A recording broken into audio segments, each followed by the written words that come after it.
সোহাগ মির্জা, এ আমি কি করেছি? সোহাগ নিজের হাত দুটো সামনে নিয়ে আসে। এই হাত দিয়ে আমি আমার ফুলের মতো নিষ্পাপ মীরাকে মেরেছি। ওর শরীরে করেছি ক্ষতবিক্ষত। না জানি কতটা যন্ত্রণা সহ্য করেছে আমার মীরা। এক্ষুনি আমি আমার মীরার কাছে গিয়ে ক্ষমা চাইবো। রায়সা, কি বলছো ভাইয়া? কে মীরা? সোহাগ কোনো উত্তর না দিয়েই ছুটে রুমে চলে যায়। মীরা, কোথায় তুমি? এই মীরা। সোহাগ মীরাকে ওয়াশরুমেও পায় না। সোহাগ সারা বাড়িতে তন্ন তন্ন করে খুঁজে চলেছে, কোথাও মীরাকে পাচ্ছে না। রায়সা সোহাগের পিছন পিছন ছুটছে, কিন্তু কিছু বুঝে উঠতে পারছে না। রায়সা, তোমার কি হয়েছে ভাইয়া? এরকম কেন করছো? সোহাগ মির্জা, মীরা কোথায়? তুমি? মীরা কি আমায় ছেড়ে চলে গেল? বাড়িতে যা ঘটেছে, তাহলে কি নেহা আমার মীরাকে? কিছু ভাবতেই সোহাগ পাগলের মতো হয়ে যায়। রায়সা, শান্ত হও ভাইয়া, আমাকে বলো কি হয়েছে। সোহাগ মির্জা, চুটকি, আমি অনেক বড় ভুল করে ফেলেছি। সোহাগ মীরার সাথে করা সব অন্যায়ের কথা বোনকে খুলে বলে। নেহা আমাকে ভুল বুঝিয়েছিল চুটকি। এখন আমি কি করব? কোথায় পাবো আমার মীরাকে? সোহাগ নিজের হাত দুটো দেয়ালের সাথে বারবার আঘাত করতে থাকে। জালেমের মতো এই হাত দিয়ে অত্যাচার করেছি তোমার উপর মীরা, আমি সত্যিই খুব খারাপ। রায়সা, এ কি করছো তুমি ভাইয়া? রক্ত ঝরছে তোমার হাত থেকে। সোহাগ মির্জা, ঝরুক রক্ত। আমি আমার মীরার শরীর থেকে এর থেকেও বেশি রক্ত ঝরিয়েছি। রায়সা, প্লিজ শান্ত হও, আমাদের এখন পুলিশ স্টেশন যাওয়া উচিত, তাহলেই ভাবির খোঁজ পাওয়া যাবে। পুলিশ স্টেশনে? অফিসার জসিম, এ কি মিস্টার সোহাগ মির্জা, আপনি এখানে? কোনো অসুবিধা? আমাকে একটা ফোন করলেই পারতেন, আপনি কেন কষ্ট করে আসতে গেলেন? রাইসা, স্যার, একটা বিপদে পড়ে এসেছি আমরা। অফিসার জসিম, কি বিপদ? রাইসা আর সোহাগ অফিসার জসিমকে সব খুলে বলে। অফিসার জসিম, আচ্ছা মিস্টার মির্জা, আপনার পিএ হাসানের ফোন নাম্বার আর গাড়ির নাম্বারটা আমাদেরকে দিয়ে যান। আমরা দেখছি কিছু করতে পারি কি না। হাসানের সাথে যদি নেহার কোনো যোগাযোগ থেকে থাকে, তাহলে নেহাকে ধরা আমাদের পক্ষে সহজ হয়ে দাঁড়াবে। ওদিকে মীরা, না, এই বিয়ে আমি করতে পারবো না। আমার এত বড় সর্বনাশ করবেন না হাসান ভাই।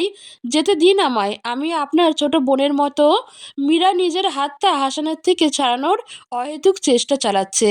হাসান, প্লিজ মীরা, প্লিজ, তুমি আমায় ভাই বলো না, আমার খুব কষ্ট লাগে। কষ্ট? কাজী সাহেব, তাড়াতাড়ি বিয়েটা পড়ান না। কাজী, বল মা কবুল। মীরা, প্লিজ আপনারা বোঝার চেষ্টা করুন, আমি বিবাহিতা, এই লোকটা আমাকে তুলে নিয়ে এসেছে। মীরা চিৎকার জুড়ে দেয়, কেউ আছেন? বাঁচান আমায় এই রাক্ষসটার কাছ থেকে। হাসান, আহা জান, এত চিৎকার চেঁচামেচি কেন করছো? এখানে কেউ আসবে না। আর তোমার শরীরটা খুব খারাপ না? এত উত্তেজিত হয়েও না, শুধু একটাবার বিয়েটা হতে দাও, দেখো সব ঠিক হয়ে যাবে। মীরা, আপনাকে খুব ভালো ভেবেছিলাম ভাইয়া। আমি কখনো ভাবতে পারিনি সেই আপনি এভাবে আমায় নিজের নোংরা রূপটা দেখাবেন। হাসান, তুমি আমাকে যাই বলো, তোমাকে আমি ভালোবাসি মীরা, খুব সুখে রাখবো। ওই সোহাগ মির্জা তোমায় কখনো সুখে রাখতে পারবে না। ও তো কখনো তোমায় ভালোবাসেনি। আমি তোমায় ভালোবাসাতে ভরিয়ে দেব। একটা বার বিয়েটা হতে দাও। বিয়ের পর তোমায় আমি কখনো ওর মতো অত্যাচার করব না, শুধু আদর দেব, দেখো। মীরা, আমি জানি উনি আমার উপর অনেক অত্যাচার করেছে। অত্যাচারী বীর পুরুষের মতো নিজের পুরুষত্ব খাটিয়েছে। হয়তো উনি আমাকে কখনো ভালোই বাসেনি, তবুও উনি তো আমার স্বামী। ভালোবাসি উনাকে আমি। আমি কিছুতেই এই জীবনে আর উনার জায়গা কাউকে বসাতে পারবো না। আর তোর মতন শয়তানকে তো নয়ই। হাসান, এই মীরা, জান আমার, দেখ তুই তুকারি করো না, একটু পরেই তোমার স্বামী হব, এখন এমন ব্যবহার করলে চলে? মীরা, স্বামী আর তুই? তুই ভাবলি কিভাবে যে তোকে আমি বিয়ে করব?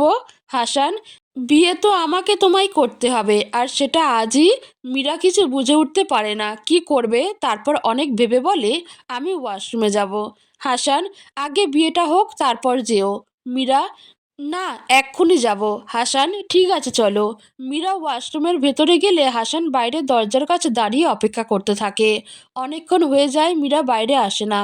হাসান ওয়াশরুমের দরজাটা ভাঙে, কিন্তু এখানে মীরা নেই। জানলার কাঁচগুলোও খোলা। হাসান, না মীরা, এভাবে তুমি পালাতে পারো না, অনেক সাধনা করে তোমাকে আমি পেয়েছি। এমন সময়ে পুলিশ এসে হাসানকে ধরে নিয়ে যায়।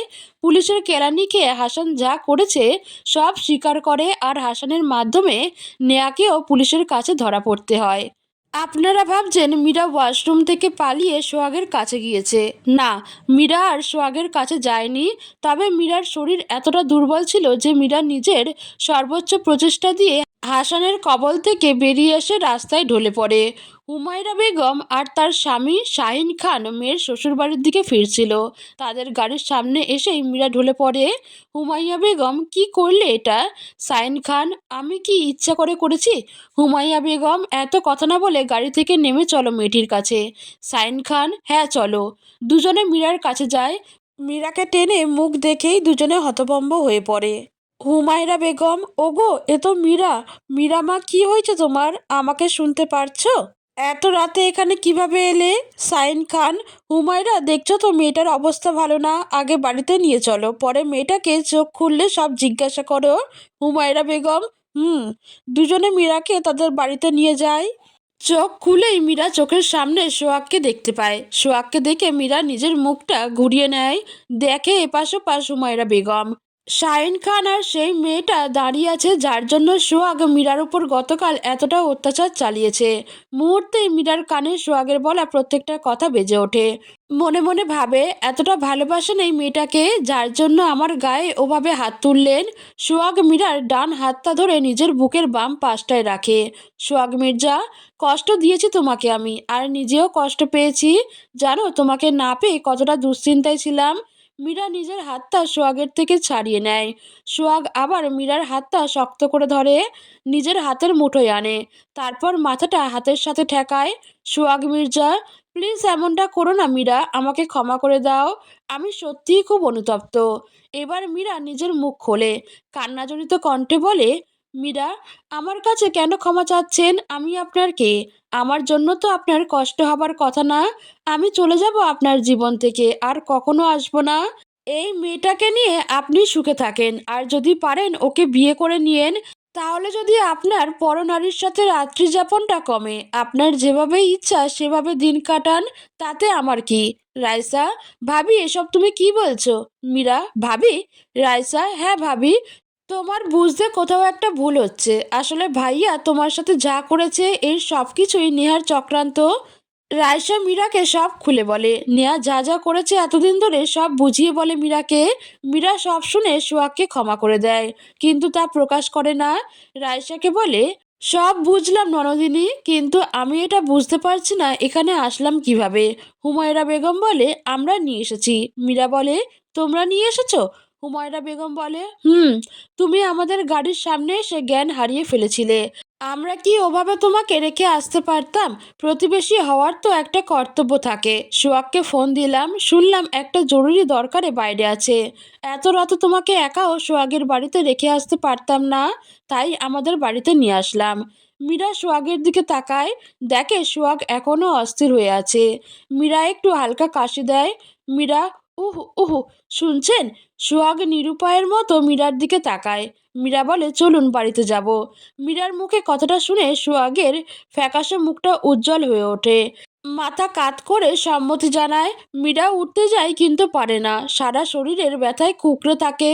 সোহাগ বুঝতে পারে মীরার খুব কষ্ট হচ্ছে, তাই মীরাকে কোলে তুলে নেয়। আর মীরা তাকিয়ে দেখে সবাই মুচকি হাসছে। লজ্জায় মীরা সোহাগের বুকে মুখ লুকায়। মির্জা প্যালেস, রাত অনেক গভীর। রাইসা তার রুমে গিয়ে শুয়ে পড়েছে, আর সোহাগ মীরাকে নিয়ে রুমে গিয়ে শুয়ে দিয়েছে। মীরা বলে, আজ আমায় সোফায় শুয়াবেন না? সোহাগ মির্জা বলে, মীরা? মীরা বলে, আমি কি কিছু ভুল বলেছি? সেই বিয়ের প্রথম দিনটা আপনার মনে আছে? কতটা স্বপ্ন আর আশা নিয়ে আপনার ঘরে এসেছিলাম আমি। আর আপনি কি করেছিলেন? আমাকে স্টোর রুমে নিয়ে বন্ধ করে রেখেছিলেন। সোহাগের শার্টের কলার টেনে ধরে, এই আপনি জানেন না আমি অন্ধকারকে ভীষণ ভয় পাই? তাহলে কেন এমনটা করেছিলেন আমার সাথে বলুন? সোহাগ দুই হাত দিয়ে মীরার গলাটা আঁকড়ে ধরে।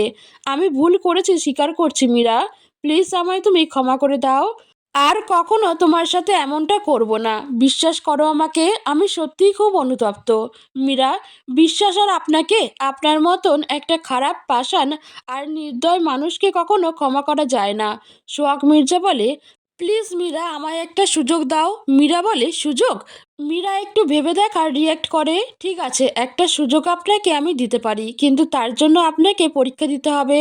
সেই পরীক্ষায় উত্তীর্ণ হলেই আমার ক্ষমা পাবেন। সোহাগ মির্জা বলে, কেমন পরীক্ষা? মীরা বলে, সকালে ঘুম থেকে উঠেই রায়সা আর আমার জন্য চা করে দিবেন। তারপর সকালের নাস্তা বানিয়ে আমাদের সাথে ব্রেকফাস্ট করে অফিসে যাবেন। দুপুরে জাস্ট 12টা বাজলেই বাড়িতে চলে আসতে হবে। নিজের হাতে রান্না করে আমাদের সাথে লাঞ্চ করবেন। তারপর এঁটো থালা বাসন পরিষ্কার করে 2 ঘন্টা আমার শরীরের যেখানে যেখানে এতদিন আঘাত করেছেন মাসাজ করবেন। সন্ধ্যায় আবার অফিস যাবেন। রাতে বেশি রাত করে ফিরতে পারবেন না, আর সাথে করেও কোনো মেয়েকে আনতে পারবেন না। আসার সময় আমার জন্য আখ কিনে আনবেন। যদি সারাদিনের কাজে যেমনটা বলেছি তার মধ্যে কোনো গাফিলতি খুঁজে পাই তাহলে সেই আখ দিয়ে আপনাকে সাহায্য করব। আর যদি দেখি সব কিছু ঠিকঠাক করেছেন তাহলে একসাথে বসে রাতে আখ খেতে খেতে জ্যোৎস্না বিলাস করব। মীরা কথাগুলো বলে একটা জোরে নিঃশ্বাস নেয়। সোহাগের দিকে তাকালে দেখে সোহাগ হাঁ করে আছে। কি পারবেন তো এসব করতে? সোহাগ মির্জা বলে, এটা পরীক্ষা নাকি টর্চার? মীরা বলে, ও, তার মানে আপনি দিবেন না পরীক্ষাটা? ঠিক আছে, ক্ষমাও পাবেন না। সোহাগ মির্জা বলে, না, আমি সেটা বলতে চাইনি। মীরা বলে, তো কি বলতে চেয়েছেন?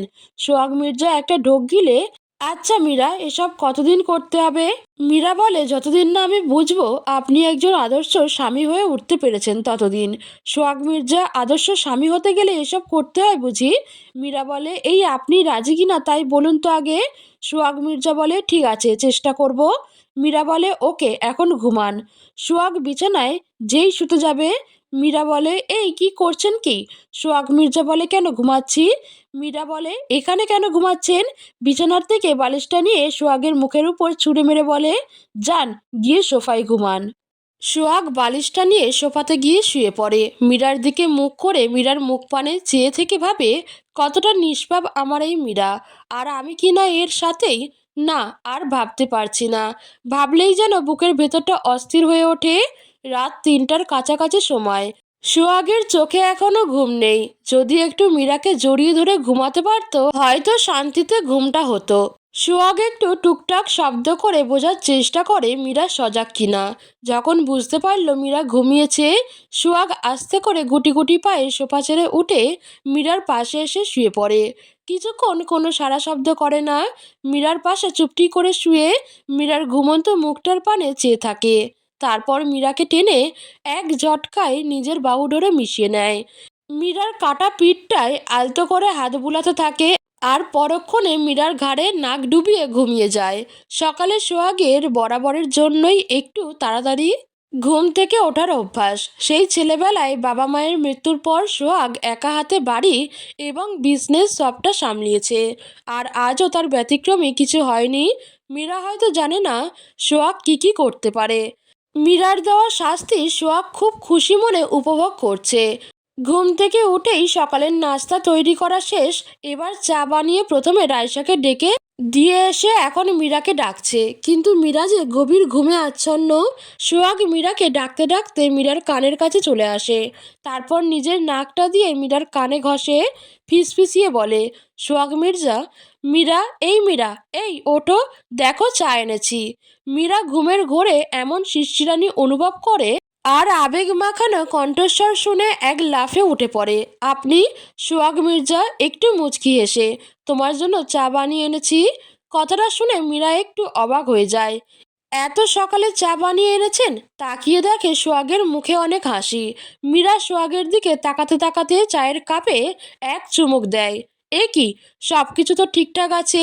মীরা বলে, এই সত্যি কি চাটা আপনি নিজে বানিয়েছেন? সোহাগ মির্জা বলে, কেন বিশ্বাস হয় না তোমার? মীরা বলে, জানি না, হতেও পারে আপনি রায়সাকে দিয়ে। সোহাগ মির্জা বলে, আমার বোনকে দিয়ে আমি কখনো কাজ করাই না। মীরা ঠোঁটটা একটু বাঁকিয়ে মাথা ঝাঁকিয়ে বলে, দারোয়ান আঙ্কেলকে দিয়ে পাড়ার মোড় থেকে আনিয়েছে নিশ্চয়ই। সোহাগ মির্জা বলে, এই তুমি আমাকে কি ভাবো বলো তো? বিশ্বাস যদি না হয় তাহলে চলো, তোমার সামনে দাঁড়িয়ে আমি আবার বানিয়ে দেখাবো। মীরা বলে, থাক, দরকার নেই। যান, গিয়ে সকালের নাস্তা রেডি করে আবার খাবার টেবিলে সাজিয়ে রাখুন, আমি ফ্রেশ হয়ে আসছি। সোহাগ মির্জা বলে, ব্রেকফাস্ট আমি আগেই গুছিয়ে রেখেছি। মীরা কোনো কথা বলে না, সোহাগের দিকে তাকিয়ে থাকে আর মনে মনে ভাবে, সত্যি কি এই লোকটা নিজের হাতে সব করছে? কিছুক্ষণ পর মীরা বিছানা ছেড়ে উঠতে যাবে। সোহাগ এসে মীরাকে আস্তে করে কোলে তুলে ওয়াশরুমে নিয়ে যায়। মীরা বলে, কি করছেন কি, ছাড়ুন। আমি পারবো যেতে। সোহাগ মির্জা বলে, চুপচাপ, আমি আছি কি করতে। ব্রাশে পেস্ট লাগিয়ে সোহাগ মির্জা, ই, দাঁত বের করো। মীরা বলে, আমি পারবো, আপনি যান। সোহাগ মির্জা বলে, তুমি যে পারবে সেটা আমি জানি, তবুও আমাকে একটু আমার বউয়ের সেবা করতে দাও। মীরা, উফ, ঢং। সোহাগ মির্জা বলে, এই ঢং কি? হ্যাঁ, আমি কি আমার বউয়ের যত্ন নিতে পারি না? মীরা কোনো কথা বলে না, সোহাগের দিকে তাকিয়ে থাকে, কারণ সোহাগকে যে বড্ড ভালোবাসে মীরা। চুপচাপ সোহাগ যা বলে শুধু তাই শোনে। যতই চাই সোহাগকে শাস্তি দেবে, সোহাগের করা সব অন্যায়ের প্রতিশোধ নেবে, ততই সোহাগ কাছে আসলে মীরা দুর্বল হয়ে পড়ে। বেলা 8টা, খাবার টেবিলে বসে আছে রাইসা আর মীরা। সোহাগ সার্ভ করে দিচ্ছে। সোহাগের রান্না এত সুস্বাদু যে মীরা চেটে পুটে খাচ্ছে। ঝাল ঝাল আমের চাটনি, সাথে খিচুড়ি আর ডিম সিদ্ধ। আহ, কি তৃপ্তি এই খাবারে। মীরা মনে মনে ভাবছে, সোহাগকে দিয়েই সারা জীবন এমন রান্না করিয়ে খাবে। খেতে খেতে মীরা বলে, মা ফোন করেছিল রাইসুল, সামনের সপ্তাহে আসছে। কথাটা শুনে রাইসা বিষম লেগে যায়। সোহাগ রাইসার মাথায় হাত বুলিয়ে এক গ্লাস পানি রাইসার সামনে ধরে। রাইসার চোখ ছলছল হয়ে ওঠে, যেন চোখের পানি বাঁধ মানছে না। সোহাগ মির্জা বলে, তুই কাঁদছিস কেন চুটকি? দেখিস সব ঠিক হয়ে যাবে। রাইসা বলে, কিভাবে ঠিক হবে? তুমি বলো ভাইয়া, কোন মুখে দাঁড়াবো আমি ওর সামনে? নেয়া যে বলেছে আমাদের সন্তানকে ডাস্টবিনে ফেলে দিয়েছে, ওকে আমি কি জবাব দিব? আমি তো জানি না আমার সন্তান বেঁচে আছে নাকি মরে গেছে। মীরা রাইসার মুখটা চেপে ধরে, ওসব কথা কখনো মুখে আনবে না তুমি। ওই সৃষ্টিকর্তার উপর একটু ভরসা রাখো। তাছাড়া তোমাকে নিয়ে আমি অনেক মিথ্যা বলেছি আমার ভাইটাকে। সোহাগ মির্জা বলে, মিথ্যা? কি মিথ্যা বলেছো তুমি মীরা? রাইসা বলে, মিথ্যা বলছো মানে? মীরা বলে, হ্যাঁ, রাইসুল জানে তুমি তোমার ভাইয়ের বাড়িতে আছো। সেদিন আমি তোমার জন্য বাস স্ট্যান্ডে অপেক্ষা করছিলাম, সেখানে নেহাকে দেখি। আমি ওর পিছনেই আরও কারোর সাথে ফোনে কথা বলবে, জানতে পারি তোমার সাথে কি করেছে। অনেক চেষ্টা করেও আমি তোমার কোনো খোঁজ পাইনি। রাইসুল আমাকে ফোন করলে ওকে বুঝিয়েছিলাম তুমি তোমার ভাইয়ের বাড়িতে আছো। যেদিন তুই নিজের পায়ে দাঁড়াতে পারবি, সেদিনই ওর ভাই তোদেরকে মেনে নেবে। তুই প্রতিষ্ঠিত হয়ে এসেই তোর বউকে নিয়ে যাবি। আমি নিজের রাইসাকে তার ভাইয়ের হাতে তুলে দিয়ে এসেছি, আর এই সিদ্ধান্তটা রাইসার ভাইয়ের। সোহাগ মির্জা বলে, তুমি মিথ্যা কেন বলতে গেলে? মীরা বলে, এটা না বললে যে আমার ভাইটা খুব ভেঙে পড়তো। রাইসা বলে, কিন্তু আমার শাশুড়ি মা, উনি তো কখনো আমাকে মেনে নিবে না। মীরা বলে, কে বলেছে মেনে নিবে না? আমি মাকে সব খুলে বলেছিলাম। আসলে আমার বাবার একসময় বিজনেস লস হয়। নেহার বাবা আমার বাবার বন্ধু ছিল। নেহার বাবা অত্যন্ত ভালো একজন মানুষ। তিনিই আমাদের সেই দুর্দিনে পাশে দাঁড়িয়েছিলেন, আমাদের আশ্রয় দিয়েছিলেন, যার জন্য বাবা নেহার বাবার দেওয়া রাইসুলের সাথে নেহার বিয়ের প্রস্তাবে রাজি হয়ে যায়। বাবা মাকে তার বন্ধুকে দেওয়া ওয়াদার কথা বলেছিল, আর তাই মা চেয়েছে বাবার সেই ওয়াদা পূরণ করতে। তবে এখন নেহার আসল রূপটা নেহার বাবা মায়ের কাছেও পরিষ্কার। আমি জানতাম মা যদি নেহার সামনে মুখ খোলে তাহলে নেহা মায়ের ক্ষতি করবে। এই জন্যই মাকে বলি রাইসুল না আসা অবধি নেহার সাথে অভিনয় করতে। সোহাগ মির্জা বলে, তুমি কি জানতে রাইসা আমার বোন? মীরা বলে, জানতাম, কিন্তু আপনাকে বলার কোনো সুযোগ পাইনি। কাল আমি রাইসাকে দেখে চিনতে পারিনি, কারণ বাড়িতে রাইসার একটাও ছবি ছিল না। আর আপনি তো রাইসাকে মেনে নেননি। যদি জানতে পারেন আমি রাইসুলের বোন, হয়তো আমাকে মেরে ফেলতেন। তাই রাইসার ব্যাপারে আপনাকে কিচ্ছু জিজ্ঞেস করার সাহস হয়নি। হঠাৎ কলিং বেলের আওয়াজ। সোহাগ গিয়ে দরজাটা খুলতেই একটা মেয়ে সোহাগের বুকের উপর ঝাঁপিয়ে পড়ে, আর ন্যাকা ন্যাকা কণ্ঠে বলে, ওগো, তোমার কি আমার কথা একটুও মনে পড়ে না? এত বদলে গেছো তুমি। সোহাগ এক ধাক্কায় মেয়েটিকে নিচে ফেলে দেয়, তারপর মেয়েটির দিকে তাকিয়ে দেখে মাথার বিনি করা চুলগুলো দুই পাশে কুকুরের লেজের মতো বেঁকে আছে। পরনে গ্রাম্য মেয়েদের মতো পরিপাটি ধাঁচের শাড়ি, মুখের মধ্যেখানে ইয়া বড় একটা তিল, গায়ের রং কয়লার মতো কালো, আর চোখ দুটো টেরা, ড্যাব ড্যাব করে তাকিয়ে আছে সোহাগের দিকে। মেয়েটি তার হাতের টুপলিটা রেখে উঠে সোহাগের মুখোমুখি এসে দাঁড়ায়। কাঁদো কাঁদো ভাব নিয়ে চোখ ডলতে ডলতে বলে, ওগো, আমার তুমি ফেইলা দিলা। সোহাগ মির্জা বলে, এই মেয়ে, এই, তুমি কি পাগলাগারদ থেকে এসেছো? মেয়েটি বলে, না, না, গ্রাম থেকে আইছি। সোহাগ মির্জা বলে, সে তুমি যেখান থেকেই আসো, হুট করে এসে আমার গায়ে পড়লে কেন? মেয়েটি বলে, অনেকদিন পর দেখছি তো তাই। বলেই আহ্লাদে গদগদ হয়। সোহাগের মেজাজ খারাপ হয়ে যায়। সোহাগ মির্জা বলে, তুমি চেনো আমাকে? মেয়েটি একটি হাসি দিয়ে লজ্জা লজ্জা মুখ করে বলে, কি তা কিউ, তোমারে আমি চিনবো না? সোহাগ মির্জা বলে, তাই নাকি? কই, আমি তো তোমাকে আগে কখনো দেখিনি। মেয়েটি কান্না জুড়ে দিয়ে, হায় আল্লাহ, এই কষ্ট আমি কারে দেহাই? আমার স্বামী আমারে কয় চেনে না। চোখের পানি শাড়ির আঁচলে মুছতে মুছতে বলে, ওগো, তুমি আমারে ভুইলা গেলা? সোহাগ মেয়েটিকে এক ধমক দেয়। ধমকের সাথে মেয়েটি একটু কেঁপে ওঠে। সোহাগ মির্জা বলে, ন্যাকামো হচ্ছে? ঠাস করে একটা থাপ্পড় দেব। ভালোভাবে বল, তুই কে? মেয়েটা বলে, ওগো, ধমক দাও কেন? আমার ভয় লাগে। সোহাগ দাঁত কটমট করে, ভয় পাচ্ছিস? আগে বল, কে তুই? মেয়েটি বলে, আমারে চিনতে পারতেছ না? আমি তোমার জরিনা গো, জরিনা। সোহাগ মির্জা বলে, জরিনা? কোন জরিনা? কিসের জরিনা? মাথাটা সোহাগের খারাপ হবার উপক্রম। জরিনা? তোমার বিয়ে করা বউ জরিনা? এই মেয়ে বলে কি, আমি তার স্বামী? সে আমার বিয়ে করা বউ জরিনা? নিশ্চয়ই কোনো পাগলাগারদ থেকে চলে এসেছে। যত সব আবল তাবল বকছে। এখন তো মীরা চলে আসলেও সমস্যা।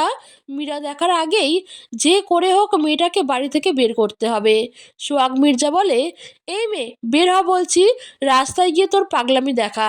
দেখবি অনেক স্বামী পাবি, তাদের সাথে সংসার করিস। আমারে রেহাই দে, অনেক কষ্টে আমার সংসারটা জোড়া লাগিয়েছি।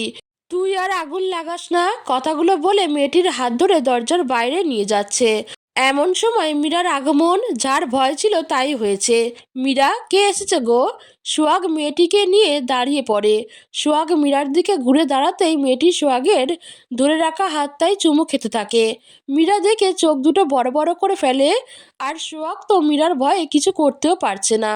মীরা বলে, ছি, আপনি কি কখনো শুধরাবেন না? সারা জীবনই এমন থাকবেন? সোহাগ মির্জা বলে, মীরা, আমার কথা শোনো। মীরা বলে, কি শুনবো আপনার কথা?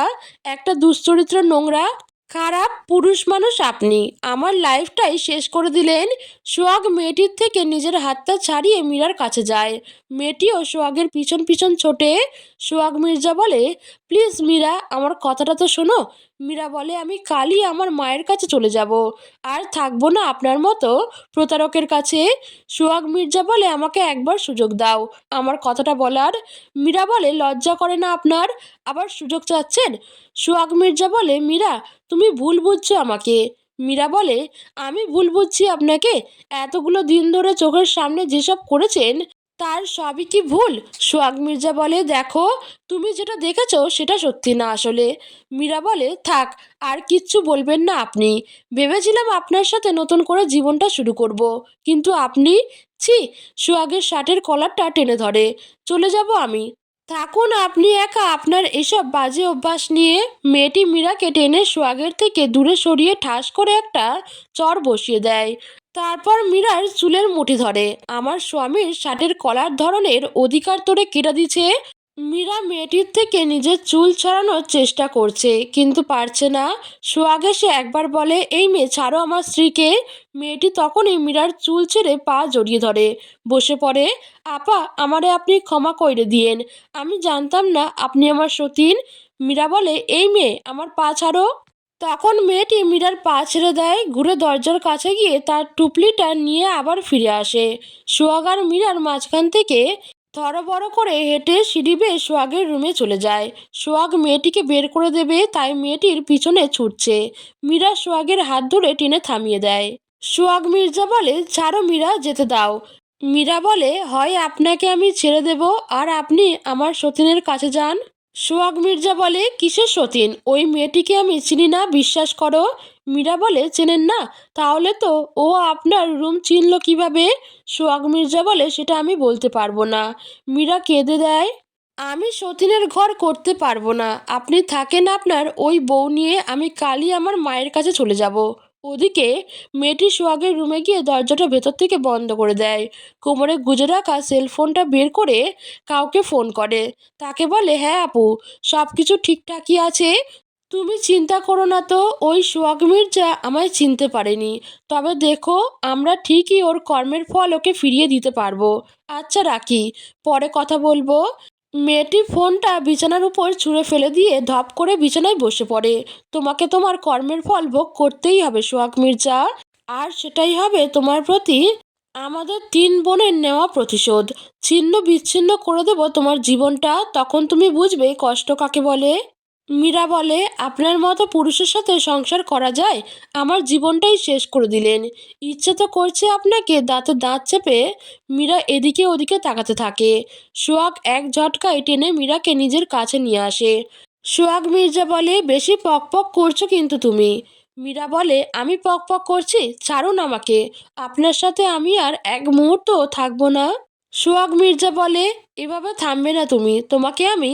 মীরা, কি করবেন? মারবেন? মারুন, শুধু তো ওটাই করতে পারেন। সোহাগ মির্জা বলে, না, তোমাকে আর মারা যাবে না, অন্যরকম শাস্তি দিতে হবে। মীরা বলে, অন্যরকম শাস্তি? সোহাগ মির্জা বলে, দিয়ে দেখায়। মীরা বলে, দেখুন, আপনি যদি এখন উল্টোপাল্টা কিছু করেন তাহলে ভালো হবে না বলে দিলাম। মীরা আর কিছু বলার আগেই সোহাগ মীরার মুখটা উঁচু করে মীরার ঠোঁট জোড়া নিজের দখলে নিয়ে নেয়।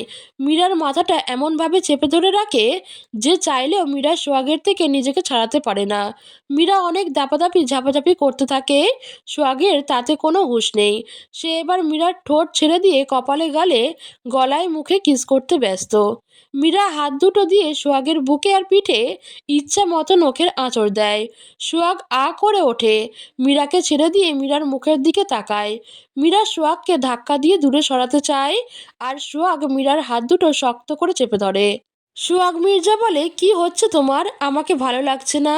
মীরা বলে, ছাড়ুন আমায়, আপনি আমাকে স্পর্শ করবেন না। সোহাগ মির্জা বলে, তাই নাকি? তোমাকে আমি। সোহাগ আবার মীরার ঠোঁটে নিজের ঠোঁট জোড়া বসিয়ে দেয়। অনেকক্ষণ এভাবে থাকার পর সোহাগ মীরাকে ছেড়ে দিয়ে দূরে সরে গিয়ে জোরে জোরে নিঃশ্বাস নিতে থাকে। মীরা সোহাগকে টেনে নিজের দিকে ঘুরিয়ে নেয়, রাগী দৃষ্টিতে সোহাগের দিকে তাকায়। মীরা বলে, এটা কি করলেন আপনি? সোহাগ একটু মুচকি হেসে মীরার গলাটা আঁকড়ে ধরে। সোহাগ মির্জা বলে, কি করলাম দেখতে পাওনি? আমার বউটাকে আদর করেছি। মীরা বলে, কেন করলেন? সোহাগ মির্জা বলে, আমার ইচ্ছে হয়েছে তাই। মীরা বলে, ইচ্ছে হয়েছে বলেই আমার কাছে আসবেন, আমায় জোর করে আদর করবেন? সোহাগের শার্টের কলারটা মীরা টেনে ধরে। যখন আপনার ইচ্ছে হবে আমার প্রতি অত্যাচার করবেন, ইচ্ছে হলেই চোখের সামনে অন্য মেয়ে নিয়ে বেডরুমে চলে যাবেন, এই আর কত অপমান করবেন আমাকে বলতে পারেন? সোহাগ মির্জা বলে, আমি তোমাকে অপমান করেছি? মীরা বলে, এটা অপমান ছাড়া আর কি? এখন তো আপনার কোথাকার কোন বউকে বাড়িতে এনে রেখেছেন, আপনার বেডরুমে তো এখন থেকে সেই থাকবে। আমার কোনো মান সম্মান কি আছে আপনার কাছে? বিয়ের পর থেকে চোখের সামনে প্রতিনিয়ত আপনার পরকীয়া দেখতে হয়েছে, এরপর আপনার সাথে কিভাবে থাকি বলুন তো? সোহাগ রেগে যায়। মীরার গালটা জোরে চেপে ধরে। সোহাগ মির্জা বলে, সমস্যাটা কি তোমার? একটা কথা একবার বললে কি বোঝো না? মীরার চোখে পানি চলে আসে। মীরা বলে, আজ যদি আপনি আমায় মেরে ফেলেন তবুও বলবো আপনি একজন দুশ্চরিত্র, খারাপ, নোংরা মানুষ। সোহাগ মির্জা বলে, মীরা, আমাকে রাগিও না কিন্তু। মীরা বলে, আমি আপনাকে রাগাচ্ছি? আমি তো আপনাকে ভালোবাসতে চেয়েছিলাম, আর আপনি কি করলেন? আসলে আমারই ভুল।